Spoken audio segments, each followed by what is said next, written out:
In just 6 months, Governor Monday Okpebholo's leadership has come under intense scrutiny for what many describe as a breakdown of order and institutional collapse in Edo State. According to reports, there have been allegations of chaos, lawlessness, and lack of quality governance characterizing the Okpebholo-led administration.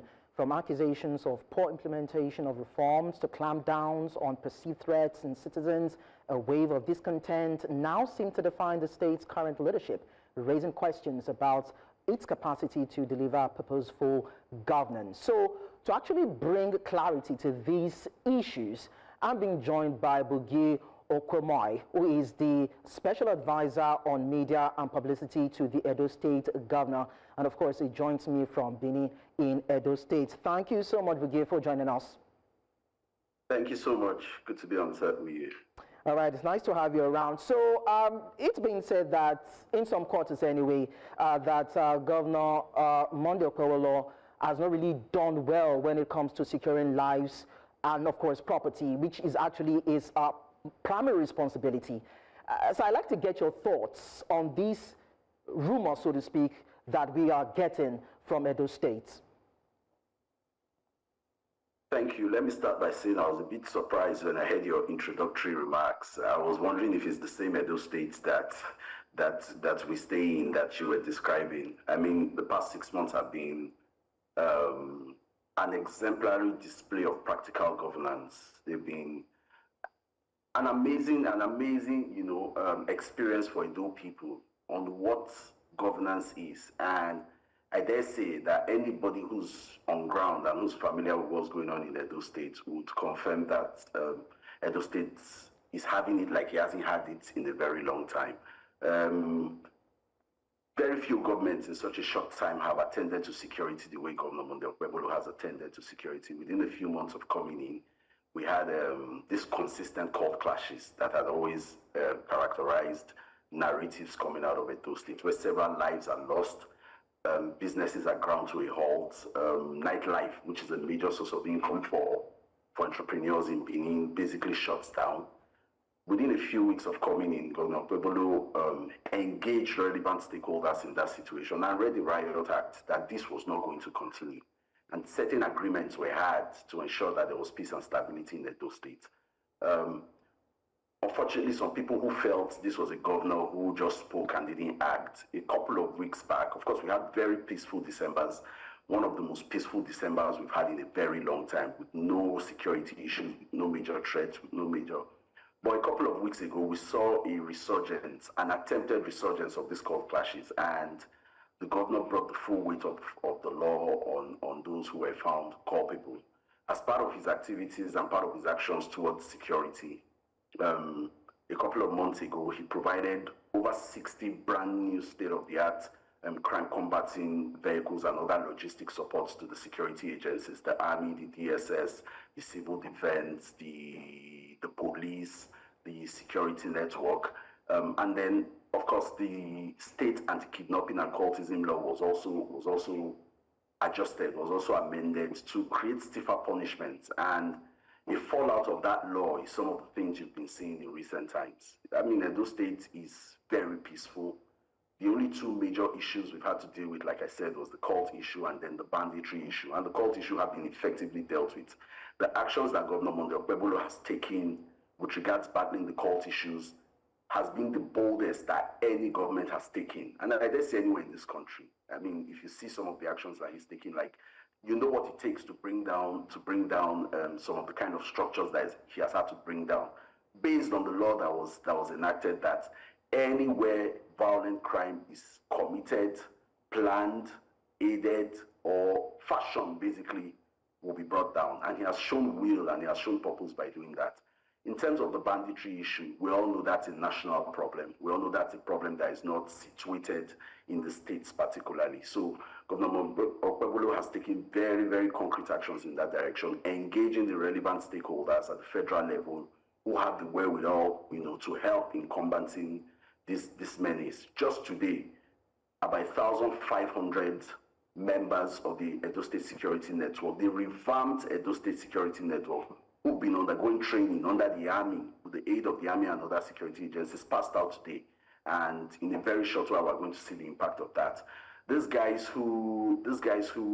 bandits are very mobile. They are very fluid. They stay in the bushes. They don't recognize borders. So what we do and what we expect every other subnational government to do is to ensure that your space is not comfortable for them to stay and thrive. And that's what we've been doing. And in recent times, we've seen that abates to the barest minimum. In quite a while, we haven't had incidences of banditry attacks again. Same with the cultism issue. So for anybody to say security, I mean, we stayed in Benin at a time where armed robberies took place in broad daylight, and over 4 to 5 or 6 banks are robbed at the same time.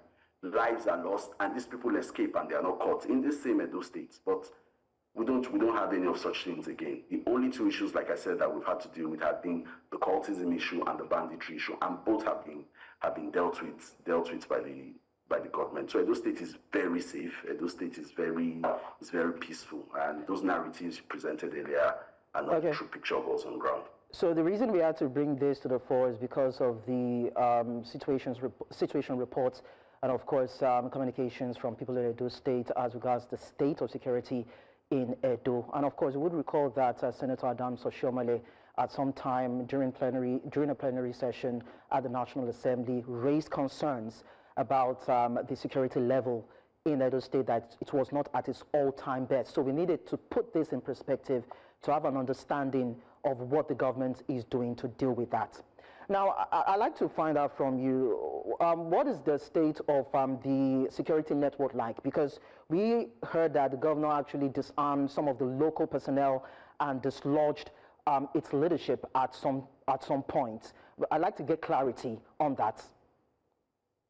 Thank you. Just to quickly say something about leader Senator Adams Oshiomhole's comments on the floor of the National Assembly. Like I said earlier on, the banditry issue is a national issue. It's not what a state can deal with on its own. So he was doing his job as a senator representing, of course, one of the senatorial districts in our state, to bring that situation to the fore. He wasn't saying it like that was a reflection of how the whole of Edo State was. Now, concerning the Edo State security network, it would be nice to lay a foundation to bring some background into it.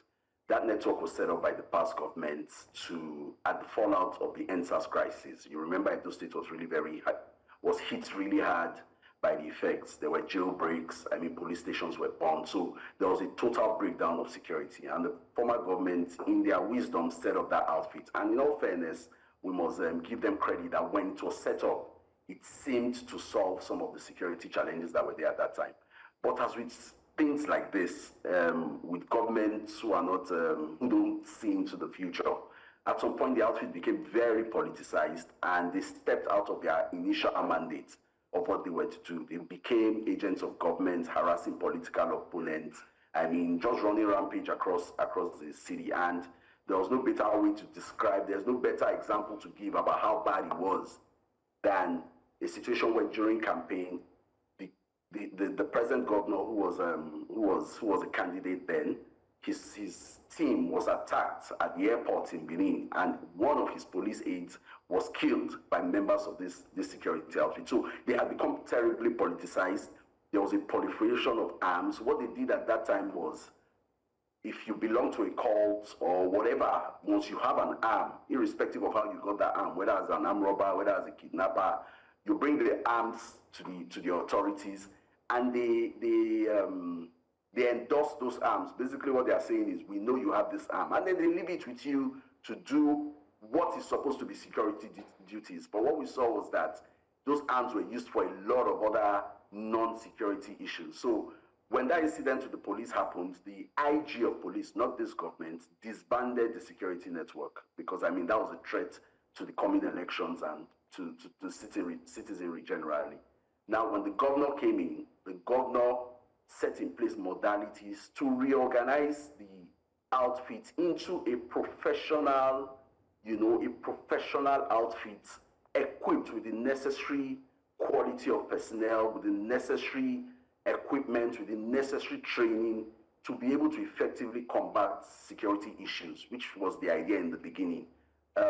First things first, arms were mopped up. We couldn't allow non-state actors just carry arms around. Everybody just having over 5,000 guns were taken out of the system.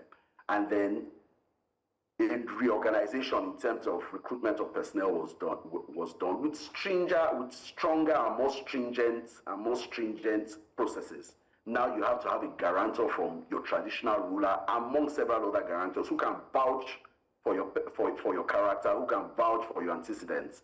In addition to that, these people were properly trained and they are being remunerated now. That was also one of the problems with the last security outfit as it existed then. They weren't remunerated, they weren't paid by government.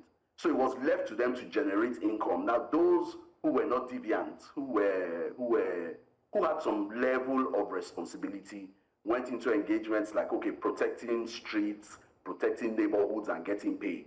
But imagine what those who are already deviant in nature would have done. So a lot of this time they are being remunerated, they are being trained, and they are working fully with the security agency. So they're just, like I said, just today, about 1,500 who have been undergoing training under the army passed out today, and they will be deployed into various locations in the state to ensure that security is maintained and even made better. So that's the situation with the security network.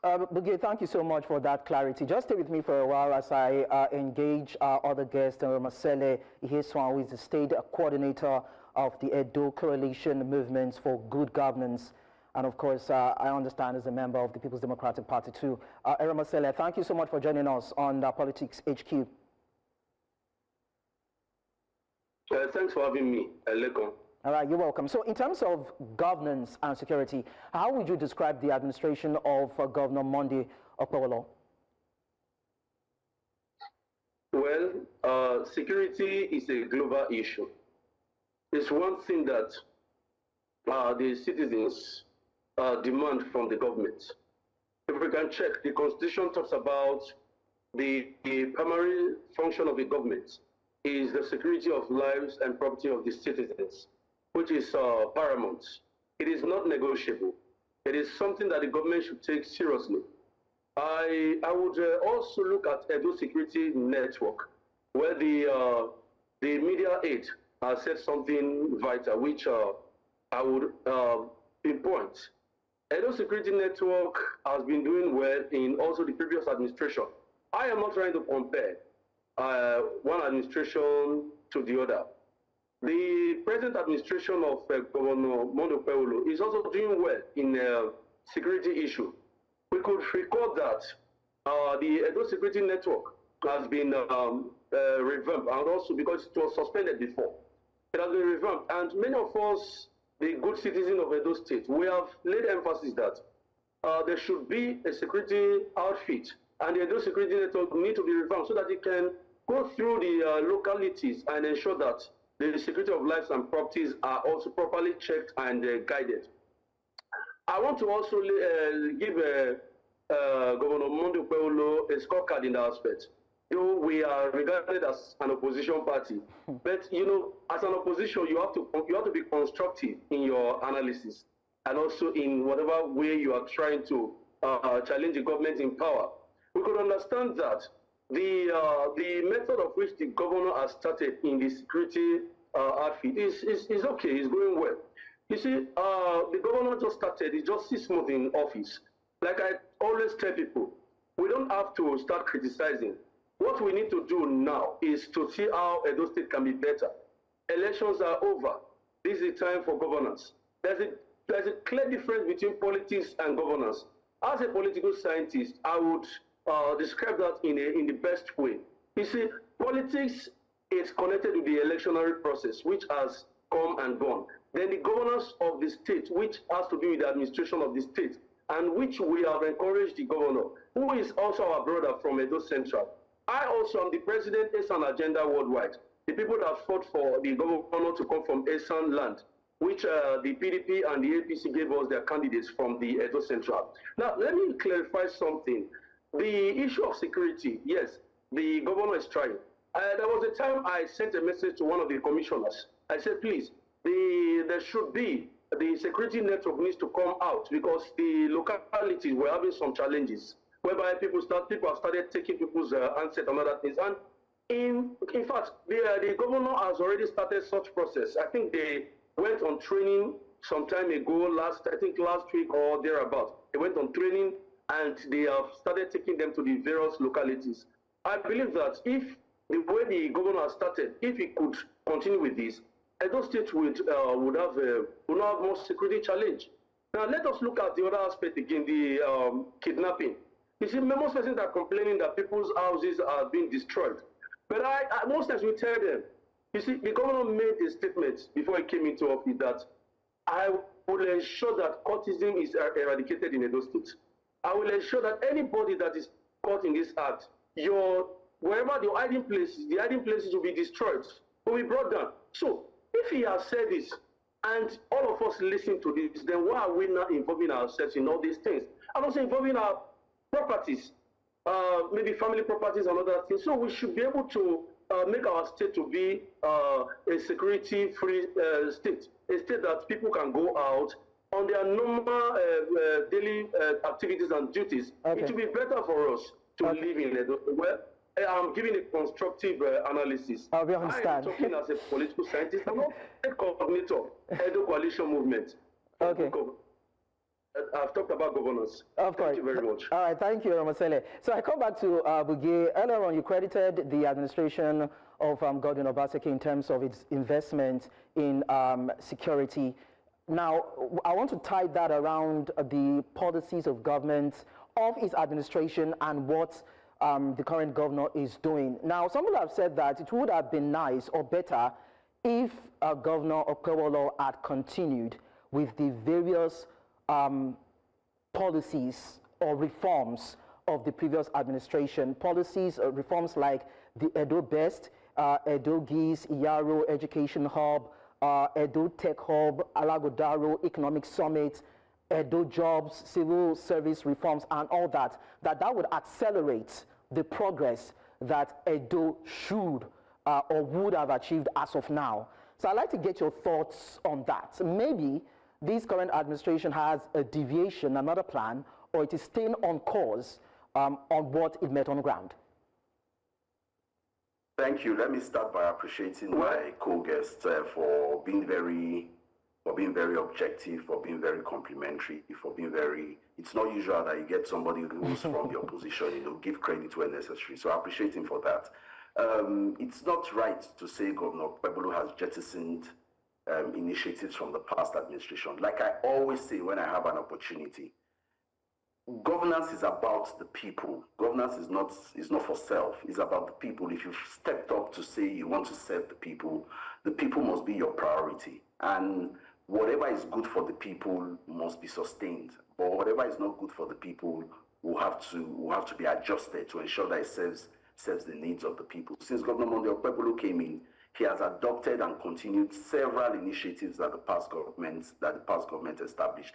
Those that were set up and actually run with the interest of the people at heart. Those that offer the benefits that they promised to offer to the people. For example, let's start with the personnel. Governor Okpebholo is still working with the head of service who functioned at the time from the last administration. We know how politics usually is. Once you come in, you want to put people who are, but he maintained that, and several other key functionaries. There are several. You talked about the Edo GIS. The governor is still running with the Edo GIS. You talked about Edo Jobs. The governor is still running with Edo Jobs. Like I said in the summary, these resources that were committed are not the resources of Governor Okpebholo or the resources of Governor Obaseki. They belong to the Edo people. So anywhere those resources were judiciously used and benefits were accruing to the Edo people, it will be sustained and improved.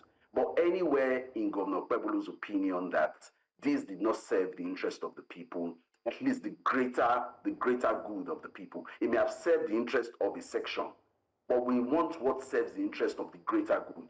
Anyone that does not fulfill that, then he adjusts. Either if it can't be adjusted, it is done away with. But if it can, it is adjusted to produce better results for the Edo people. So it's not right to say he jettisoned. He's continuing with a lot that the past administration started. Not because of the administration or not because of the past governor, but because of Edo people. If Edo resources have been committed to an initiative or have been committed to a project, we must ensure that those projects, for example, a lot of contracts that were started by the past administration are being sustained. Several initiatives, like I said, are also still being run. In terms of, for example, the revenue generation, we're still largely working with the template that the past administration, but of course improved for better service. So Governor Monday Okpebholo is a people's person. He's focused on administering the state to the benefit of the greater good and whatever benefits the people. But the things that don't benefit the people, for example, Governor Okpebholo is not going to use 2 billion naira to subscribe a software for governments like we had in the past administration, where annually you pay as much as 2 billion for a software. Governor Okpebholo would rather use that money to pay a backlog of pensions, a backlog of gratuity.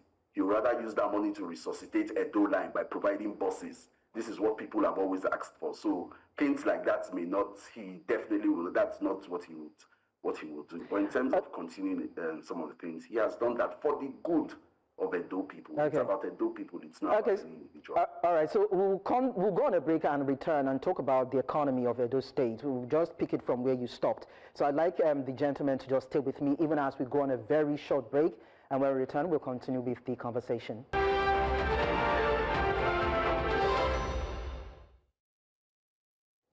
On Politics HQ tonight, we have been x-raying the administration of Governor Monday Okpebholo of Edo State to find out if the key economic indicators for growth are visible, and of course, if the citizens are actually happy about his administration. We've been talking to Bugie Okhuemoi, who is the special advisor on media and publicity to the Edo State Governor, and of course, Eromosele Ehisuan, who is the state coordinator, Edo Coalition Movement for Good Governance, and is also a member of the People's Democratic Party. Gentlemen, thank you so much for being patient to talk with us tonight. So quickly, I'm going to come to Eromosele and get his feel as regards, have you seen improvements in terms of investment, attractions, infrastructural developments, growth in the life and the well-being of people in Edo State? Well, I will look at the first aspect. You know, the economic aspect of life has to do with the well-being of the citizens and the infrastructure and other social amenities of the state. Now let us look at the subversion that was that the governor did in Eromosele University.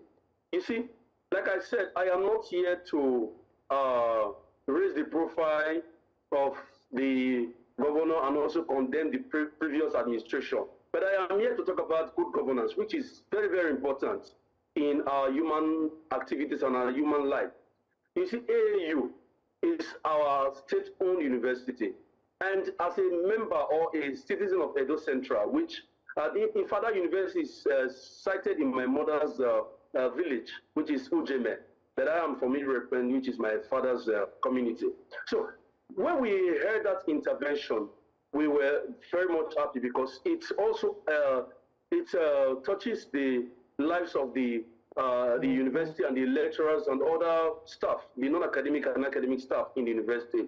At least that will help the university to boost the economic activities of the university. Let us look at the present program that is going on, which is this youth empowerment. It's also an economic policy which the governor has intervened, tried to empower the youth in order for them to be self-reliant, for them to be able to be job creators, rather than job seekers at all times. It is welcome development. You see, like I said, governance is very important. You see, when we talk about economic activities, some persons should be looking at only finance. Economic activities also goes a long way to affect transportation and the human capacity, economic activities. Let us look at another aspect of it, which is the first flyover, which was laid and constructed, is another aspect that will boost economic activity based on transportation. Okay. It is very, very important because the traffic jam and the hold up we're having at that Ramat Park, especially during the evening periods, it's kind of appalling. It is lugubrious and it is preposterous, to say the least. Well, this is one of the reasons why most of us, or many of us from Edo Central and also Edo State, we said, okay, let us give the governor a chance to work. If we find out that the governor is not doing well, we can send a letter to him telling him that these are the areas that you need to check which affect human life. So the economic activities of the state, which I could or subscribe to, I think the governor is trying to his best capacity. But I think governance is not something that would just be complete. Even within your 4 years, you may not complete what you want to do. Or within your 4 years, if possibly another 4 years, if it can be possible. But within the 4 years, you may not be able to complete everything that you're put on ground. The templates, the economic templates that you're putting ground. But at this moment, let us say that the governor has started well. But in due course, we will keep encouraging the governor to do well. Well, like I said, elections are over. We'll wait for another 4 years to carry out another election. Then we'll have to bring in our party into power if possible. But at this moment, we have to appreciate the governor. The flyover is something that will encourage economic activities, transportation, free flow of traffic at Rama Park. I think that something is going on where the subversion in Eromosele University is going on. All right, Eromosele, I guess, you know, you talk like a very patriotic citizen of Edo State, and I can understand how passionate you are about growth, wanting to have growth and development happen in your state. Bugie, I come to you now.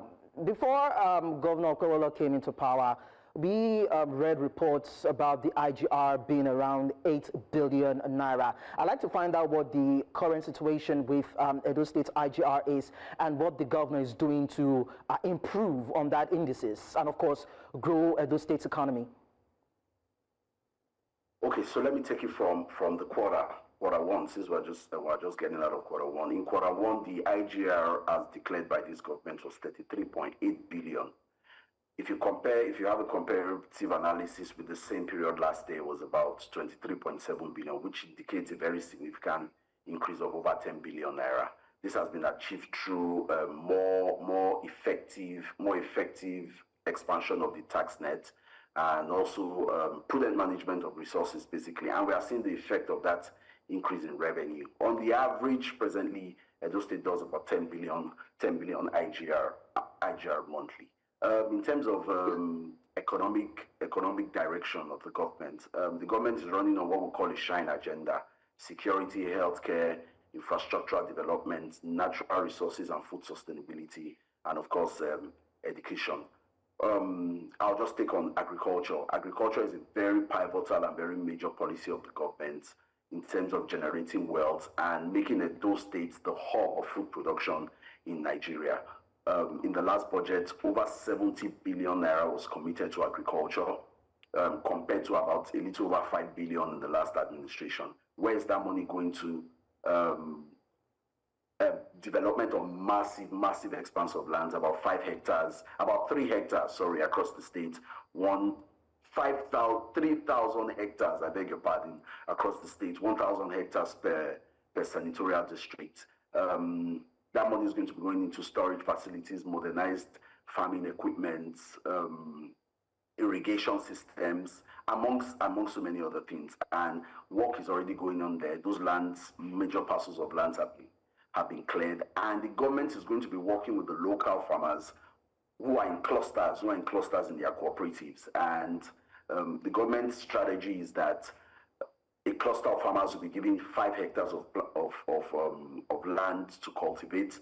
The government will provide the machinery, the government will provide the seedlings, high yield seedlings, the government will provide the irrigation systems, the government will provide every single thing to the farmer, the fertilizers. The only thing the farmer needs to do is to till the land, cultivate. And when the harvest comes, the farmers will take the proceeds and the harvest from 1 hectare while the government takes 4.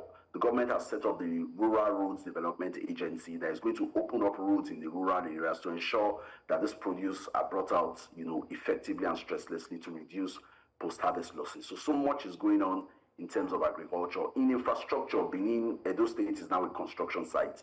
Like he talked about, the first flyover in Benin City, which is going to ease transportation around the axis that connects Edo State to the east and to the north. Okay. A second one has been awarded at the World Bank Spring Summit in April. Edo State was the only subnational government in Nigeria that sent a powerful delegation. And on the sidelines, they had the first Edo International Investor Summit. And a fallout is already there. We are seeing people who are already coming into the country based on the conversations had at that meeting. And they are looking at mining, energy, they are looking at agriculture, they are looking at real estate, and conversations are already on. I always tell people, don't forget that this governor has been in office for just 6 months. And if you check what he's achieved in 6 months, it only points to the fact that beautiful things are in store for Edo people going forward.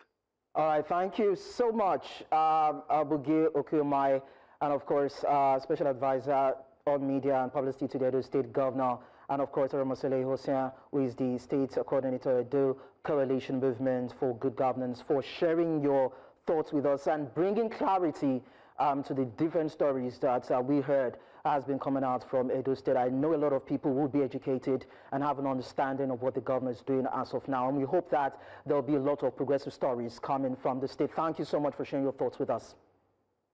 Thank you so much for having me.